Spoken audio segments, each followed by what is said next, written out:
Chapter 14. Anne's Confession. On the Monday evening before the picnic, Marilla came down from her room with a troubled face. "Anne," she said to that small personage, who was shelling peas by the spotless table and singing Nelly of the Hazel Dell with a vigor and expression that did credit to Diana's teaching, "did you see anything of my amethyst brooch? I thought I stuck it in my pincushion when I came home from church yesterday evening, but I can't find it anywhere." I saw it this afternoon when you were away at the Aid Society," said Anne a little slowly. "I was passing your door when I saw it on the cushion, so I went in to look at it." "Did you touch it?" said Marilla sternly. "Yes," admitted Anne. "I took it up and pinned it on my breast just to see how it would look." "You had no business to do anything of the sort. It's very wrong in a little girl to meddle. You shouldn't have gone into my room in the first place, and you shouldn't have touched a brooch that didn't belong to you in the second. Where did you put it?" "Oh, I put it back on the bureau. I hadn't it on a minute. Truly, I didn't mean to meddle, Marilla. I didn't think about its being wrong to go in and try on the brooch, but I see now that it was, and I'll never do it again. That's one good thing about me. I never do the same naughty thing twice." "You didn't put it back," said Marilla. "That brooch isn't anywhere on the bureau. You've taken it out or something, Anne." "I did put it back," said Anne quickly. Pertly, Marilla thought. "I just don't remember whether I stuck it on the pincushion or laid it in the china tray, but I'm perfectly certain I put it back." "I'll go and have another look," said Marilla, determining to be just. "If you put that brooch back it's there still. If it isn't, I'll know you didn't, that's all." Marilla went to her room and made a thorough search, not only over the bureau, but in every other place she thought the brooch might possibly be. It was not to be found, and she returned to the kitchen. "Anne, the brooch is gone. By your own admission you were the last person to handle it. Now what have you done with it? Tell me the truth at once. Did you take it out and lose it?" "No, I didn't," said Anne solemnly, meeting Marilla's angry gaze squarely. "I never took the brooch out of your room, and that is the truth if I was to be led to the block for it, although I'm not very certain what a block is. So there, Marilla." Anne's "so there" was only intended to emphasize her assertion, but Marilla took it as a display of defiance.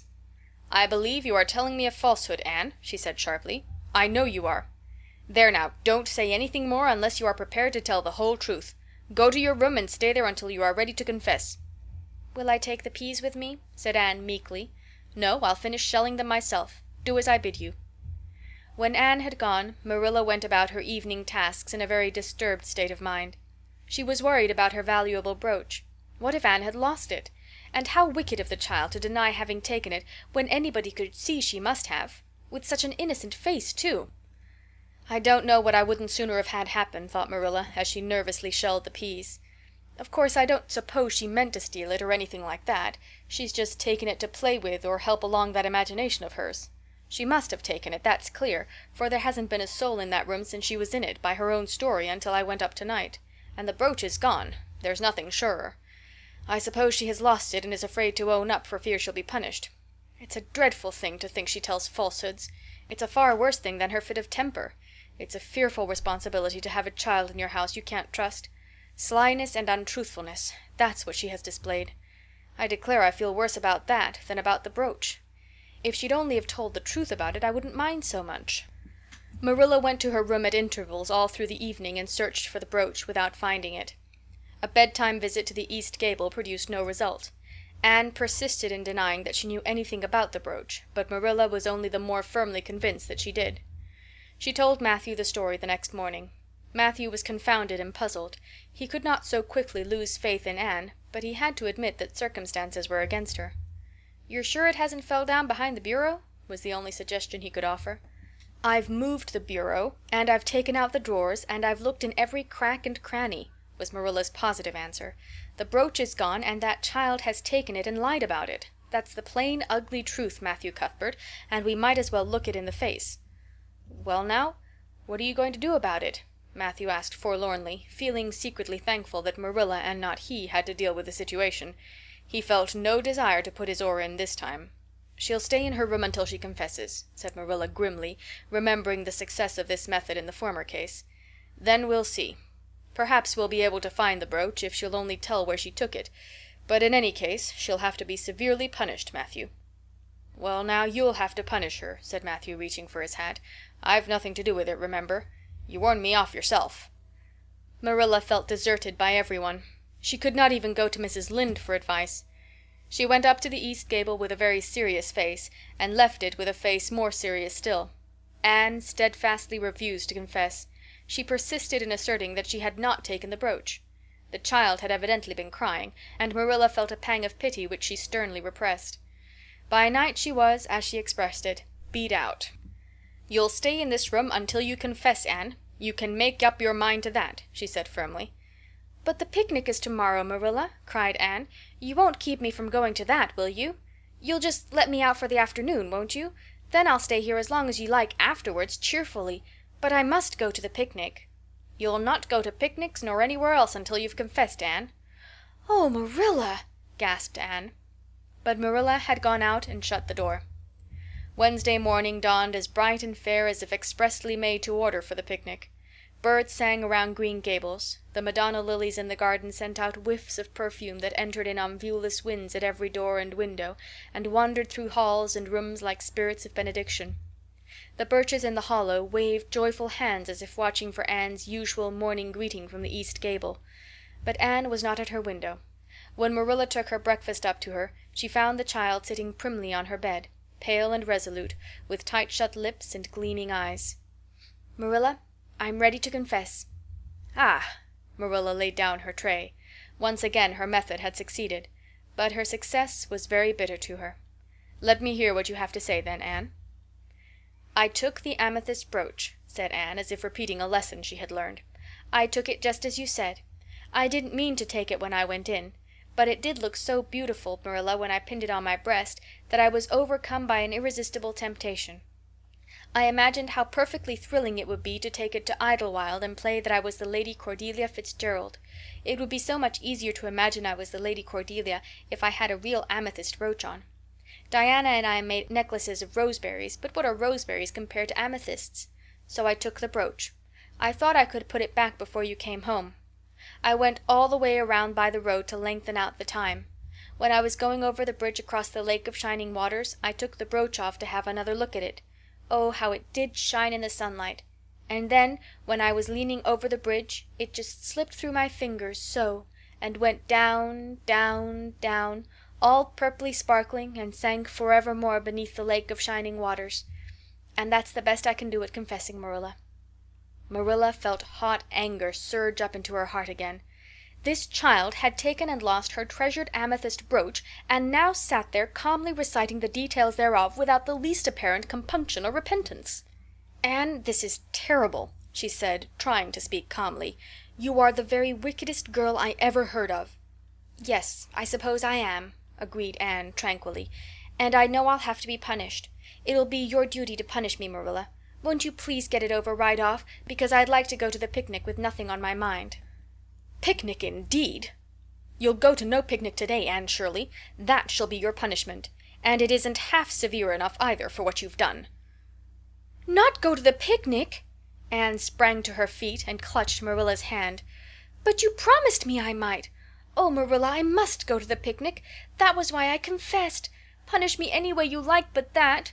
Oh, Marilla, please, please let me go to the picnic. Think of the ice cream. For anything you know, I may never have a chance to taste ice cream again." Marilla disengaged Anne's clinging hands stonily. "You needn't plead, Anne. You are not going to the picnic, and that's final. No, not a word." Anne realized that Marilla was not to be moved. She clasped her hands together, gave a piercing shriek, and then flung herself face downward on the bed, crying and writhing in an utter abandonment of disappointment and despair. "For land's sake!" gasped Marilla, hastening from the room. "I believe the child is crazy. No child in her senses would behave as she does. Oh, if she isn't utterly bad! Oh, dear, I'm afraid Rachel was right from the first. But I've put my hand to the plow, and I won't look back." That was a dismal morning. Marilla worked fiercely and scrubbed the porch floor and the dairy shelves when she could find nothing else to do. Neither the shelves nor the porch needed it, but Marilla did. Then she went out and raked the yard. When dinner was ready, she went to the stairs and called Anne. A tear-stained face appeared, looking tragically over the banisters. "Come down to your dinner, Anne." "I don't want any dinner, Marilla," said Anne sobbingly. "I couldn't eat anything. My heart is broken. You'll feel remorse of conscience some day, I expect, for breaking it, Marilla, but I forgive you. Remember when the time comes that I forgive you. But please don't ask me to eat anything, especially boiled pork and greens. Boiled pork and greens are so unromantic when one is in affliction." Exasperated, Marilla returned to the kitchen and poured out her tale of woe to Matthew, who, between his sense of justice and his unlawful sympathy for Anne, was a miserable man. "Well, now, she shouldn't have taken the brooch, Marilla, or told stories about it," he admitted, mournfully surveying his plateful of unromantic pork and greens as if he, like Anne, thought it a food unsuited to crises of feeling. "But she's such a little thing, such an interesting little thing. Don't you think it's pretty rough not to let her go to the picnic when she's so set on it?" "Matthew Cuthbert, I'm amazed at you. I think I've let her off entirely too easy, and she doesn't appear to realize how wicked she's been at all. That's what worries me most. If she'd really felt sorry it wouldn't be so bad. And you don't seem to realize it neither. You're making excuses for her all the time to yourself, I can see that."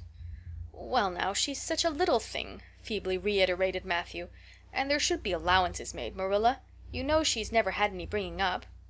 "Well, she's having it now," retorted Marilla. The retort silenced Matthew, if it did not convince him. That dinner was a very dismal meal. The only cheerful thing about it was Jerry Butte, the hired boy, and Marilla resented his cheerfulness as a personal insult.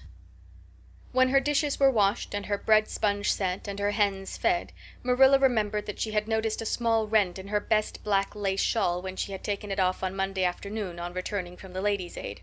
She would go and mend it. The shawl was in a box in her trunk. As Marilla lifted it out, the sunlight, falling through the vines that clustered thickly about the window, struck upon something caught in the shawl, something that glittered and sparkled in facets of violet light. Marilla snatched at it with a gasp. It was the amethyst brooch, hanging to a thread of the lace by its catch. "Dear life and heart," said Marilla blankly. "What does this mean? Here's my brooch, safe and sound, that I thought was at the bottom of Barry's pond. Whatever did that girl mean by saying she took it and lost it? I declare I believe Green Gables is bewitched. I remember now that when I took off my shawl Monday afternoon I laid it on the bureau for a minute. I suppose the brooch got caught in it somehow. Well—" Marilla betook herself to the east gable, brooch in hand. Anne had cried herself out and was sitting dejectedly by the window. "Anne Shirley," said Marilla solemnly, "I've just found my brooch hanging to my black lace shawl. Now I want to know what that rigmarole you told me this morning meant." "Why, you said you'd keep me here until I confessed," returned Anne wearily, "and so I decided to confess because I was bound to get to the picnic. I thought out a confession last night after I went to bed and made it as interesting as I could, and I said it over and over so that I wouldn't forget it. But you wouldn't let me go to the picnic after all, so all my trouble was wasted." Marilla had to laugh in spite of herself, but her conscience pricked her. "Anne, you do beat all. But I was wrong, I see that now. I shouldn't have doubted your word when I'd never known you to tell a story. Of course, it wasn't right for you to confess to a thing you hadn't done. It was very wrong to do so. But I drove you to it. So if you'll forgive me, Anne, I'll forgive you, and we'll start square again. And now get yourself ready for the picnic." Anne flew up like a rocket. "Oh, Marilla, isn't it too late?" "No, it's only 2 o'clock. They won't be more than well gathered yet, and it'll be an hour before they have tea. Wash your face and comb your hair and put on your gingham. I'll fill a basket for you. There's plenty of stuff baked in the house. And I'll get Jerry to hitch up the sorrel and drive you down to the picnic ground." "Oh, Marilla," exclaimed Anne, flying to the washstand. "5 minutes ago I was so miserable I was wishing I'd never been born, and now I wouldn't change places with an angel." That night a thoroughly happy, completely tired out Anne returned to Green Gables in a state of beatification impossible to describe. "Oh, Marilla, I've had a perfectly scrumptious time. Scrumptious is a new word I learned today. I heard Mary Alice Bell use it. Isn't it very expressive? Everything was lovely. We had a splendid tea, and then Mr. Harmon Andrews took us all for a row on the Lake of Shining Waters, 6 of us at a time. And Jane Andrews nearly fell overboard. She was leaning out to pick water lilies, and if Mr. Andrews hadn't caught her by the sash just in the nick of time, she'd fallen in and probably been drowned. I wish it had been me. It would have been such a romantic experience to have been nearly drowned. It would be such a thrilling tale to tell. And we had the ice cream. Words fail me to describe that ice cream. Marilla, I assure you it was sublime." That evening Marilla told the whole story to Matthew over her stocking basket. "I'm willing to own up that I made a mistake," she concluded candidly. "But I've learned a lesson. I have to laugh when I think of Anne's confession, although I suppose I shouldn't, for it really was a falsehood. But it doesn't seem as bad as the other would have been, somehow. And anyhow, I'm responsible for it. That child is hard to understand in some respects, but I believe she'll turn out all right yet. And there's one thing certain, no house will ever be dull that she's in."